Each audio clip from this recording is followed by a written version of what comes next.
welcome to this intermediate Pilates video with movement style. We're going to move in this section into the prone segment of the class that you may have been following. There's a warm-up, then the pelvic and abdominal sequence, and then now the prone sequence following through. Let's come onto the abdomen.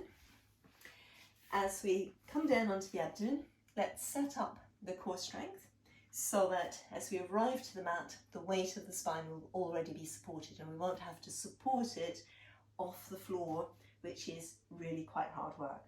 So we can bring the forearms onto the mat.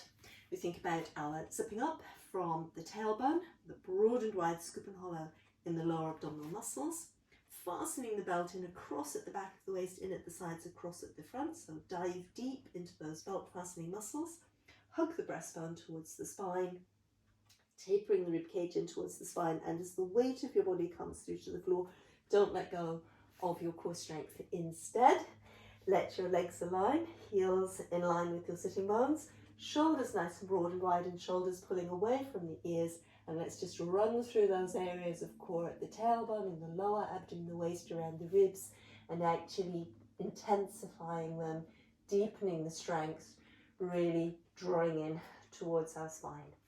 So we're going to work here the glute squeeze. We let the legs be relaxed, especially perhaps the hamstrings, and we're going to squeeze in the gluteal muscles in the back of the hips, holding for a count of 10 and remembering to keep breathing.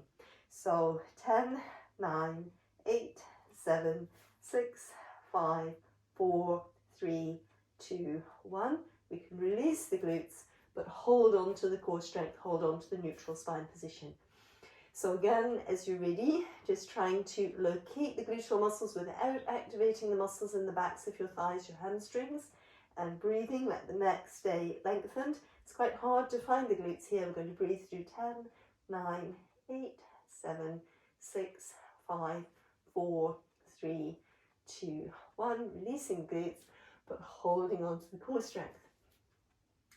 So now, if you feel ready, we're going to add in an isolation. A progression.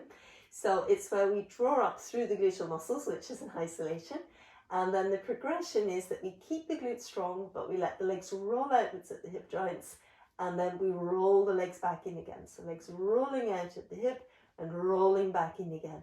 So you probably feel that once again this works the glutes just a little bit stronger, a little bit tighter. So we're going to work through 10, 9, 8, 7, 6, 5, 4, 3, 2, 1. So again, relaxing in the glutes and in the legs. Hold on to the core strength. Last time, just keep the breath moving freely because we're working a bit too fast to be able to work in and out breath here. So here we are again. Let's say we got to 4 and 5, 6, 7, 8, 9, 10, and last time just holding, squeezing for a moment and releasing.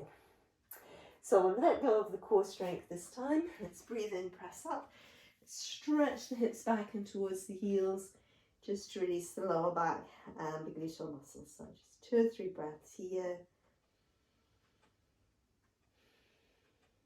And then, as you're ready, we're going to come forward again along the mat. And I'm just going to move back a little bit. So we come forward along the mat, same as we did before. Abdominal muscles working, so that zipping up in front of the tailbone, broad and wide scoop and hollow right across the depth, or through the depth of the pelvis, or right across the width of the pelvis. Belt fastened across at the back, in at the sides, across at the front, so diving really deep. And just flowing all the way through, breastbone hugs to the spine, ribs tapering into the spine. So now again, coming down, aligning the heels with the sitting bones, deep engagement waist, breastbone to spine, ribs moving in. So now let's reach the arms forwards, and then breathing out, we draw the elbows back. The idea here is to try to feel that this connection between the back of the upper arm and the shoulder blade. So arms flow forwards, As you're coming back, draw the shoulder blades. It's essentially draw the shoulder blades down the back and let your elbows follow. And as you feel that you're getting that connection coming in, begin to think about hugging the breastbone to the spine.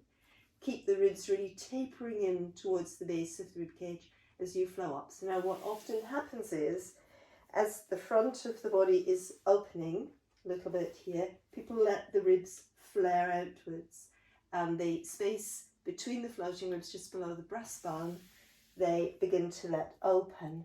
And that's not very helpful for our strength. So hug the breastbone to the spine, keep the base of the ribcage tapering in, lengthen the spine forwards behind the breastbone into the crown of the head. Now this time let's breathe in here. Keep the breath moving wide and back as much as possible.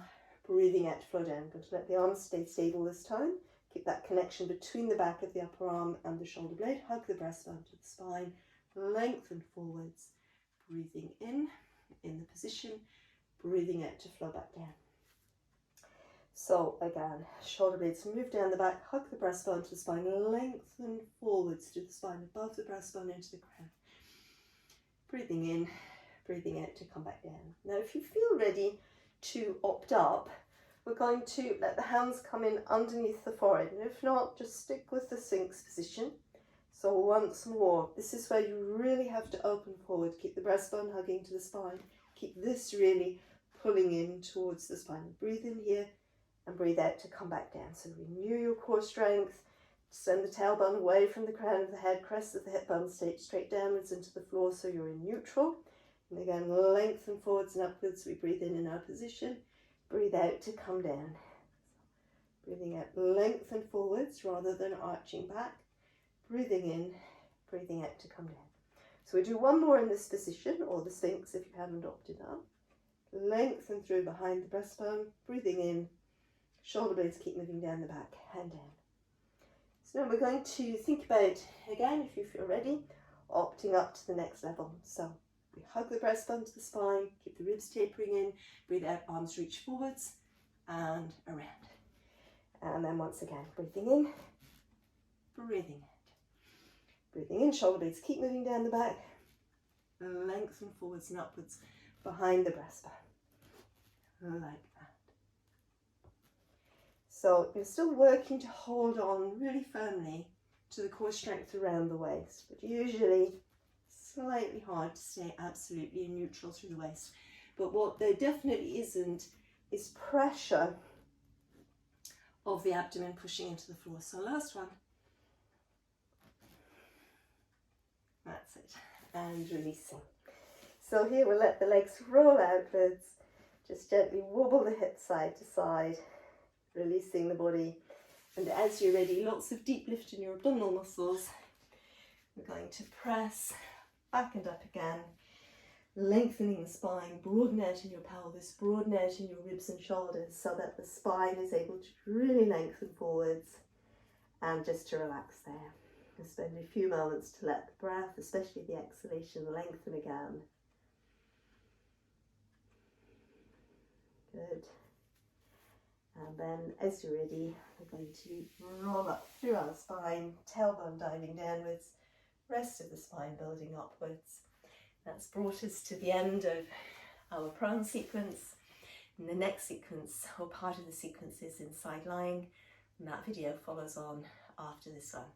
Thank you for watching. Hope to see you again soon on Movement Style.